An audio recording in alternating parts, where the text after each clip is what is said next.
Hi guys, நான் இன்னைக்கு பார்க்க போறது என்னன்னு பாத்தீங்கன்னா, ஒரு பக்கம் கை இருக்குதுல, இது பாத்தீங்கன்னா நடுவுலயே நின்னுக்குச்சு. இது வந்து கட் ஆயிடுச்சு. ஓகேவா? ஸோ அது கட் ஆனதுனால என்னாச்சுன்னா, அது கை வந்து வேலை செய்யாது. ஸோ அதை எடுத்து நம்ம இப்போ ஓட்டை போட்டு இந்த மாதிரி நம்ம சுத்தில அடிச்சோம்னா ஓட்டை விழுந்துடும். அதுக்குன்னே தனியா ஒரு டூல் இருக்கும், நம்ம அதை வச்சு தான் ஓட்டை போட்டாகணும். ஓகேங்களா?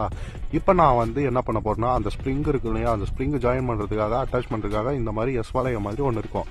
இதை போட்டு விட்டு நம்ம இந்த ஸ்ப்ரிங் இதில் ஜாயின் பண்ணி, இதுக்குன்னே செப்பரேட்டா தனியா இருக்குங்க உள்ள, நம்ம தறி ஓட்டுறவங்களுக்கு தெரியும். ஓகேங்களா? அதை வந்து லூஸ் பண்ணி விட்டு எடுத்து இந்த நட்டுல நம்ம லாக் பண்ணி விட்டு ஓரளவுக்கு டைட்டா வச்சு நம்ம சுத்தி எடுத்தாலோம்னா தேவையான அளவுக்கு உள்ள பூந்துக்கும். ஓகேங்களா?